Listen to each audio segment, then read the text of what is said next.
स्वागत YouTube family. सकाळ सकाळ आंघोळ करून झालेली आहे. देवपूजा करण्यासाठी चालले.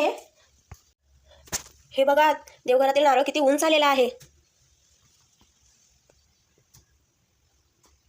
ही आहे आंबाड्याची भाजी जे की शिजू घातलेला आहे. त्यात तांदूळ मिरची शेंगा घातलेला आहे. ऑलमोस्ट शिजण्यात आलेला आहे. तुम्हाला दाखवू का ह्या कडव्याच्या आड कोण लपून बसलंय? चला बघूया कोण आहे. हे बसलंय आमचं मांजर. सकाळ सकाळ जनावरांना वाळलेला कडवा टाकायचा, ते खातेत चांगल्या प्रकारे.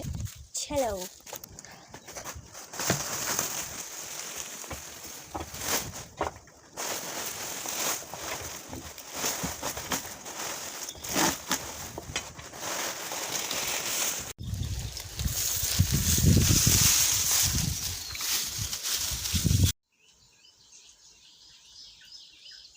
तुम्हाला माझा व्हिडिओ कसा वाटला प्लीज नक्की सांगा एकदा.